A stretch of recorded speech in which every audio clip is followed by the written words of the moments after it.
Carl Gamache, sciences humaines, administration, et mon texte c'est l'opinion propre. Cogito ergo sum, ouvrez les guillemets, je pense donc je suis, ferme les guillemets.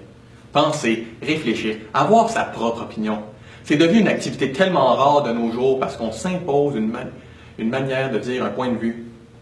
Ça me rend malade, tous ces moutons aveugles qui ont peur de dire ce qu'ils pensent, ces mêmes qui suivent la masse, qui masquent leur façon de vivre, de penser, d'être, comme si leurs paroles pouvaient leur tomber en pleine face. Opinion, et pas « Ah, pis non, laisse faire. » C'est cave ce que je pensais. Pis ça, on s'en contrefout. Tu peux le dire, puis t'as le droit. Qu'est-ce qui te dit que tes concepts sont sans bon sens? Qu'est-ce qui te dit que les autres vont te juger? Hey, le gros, la pire chose qui peut t'arriver, là, c'est qu'une autre personne te donne sa propre réflexion. Pis ça aide le monde à avancer.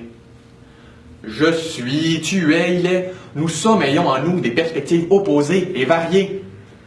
Ça me rend malade, tous ces sophistes qui utilisent des moyens de désinformation, qui mettent l'accent sur le faux authentique, ces mêmes qui oppressent la pensée individuelle pour la rendre publique.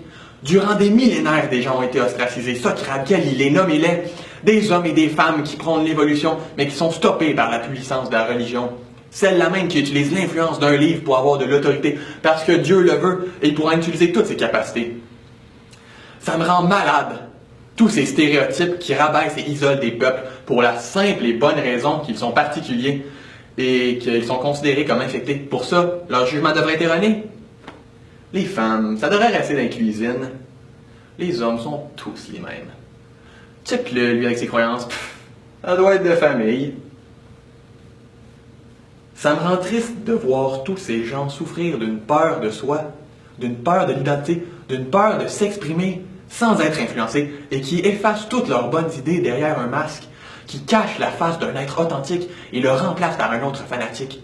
Dans l'histoire, ce sont ceux qui se séparent du troupeau qui ont fait avancer ce monde. Les mêmes qui ont combattu la peur du ridicule et d'avoir tort. On dit d'eux qu'ils avaient du cran pour se cramponner à leurs pensées, même si ça ne devrait être qu'une normalité. Ces mêmes qui ont défendu cette liberté, celle de pouvoir s'exprimer sans être censuré, mais c'est ce besoin d'être accepté qui abat tous les efforts qui ont été donnés.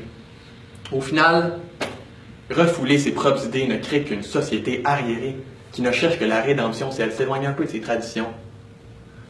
Redéfinition, cogito ergo sum, ouvrez les guillemets, il pense, donc j'espère être, ferme les guillemets.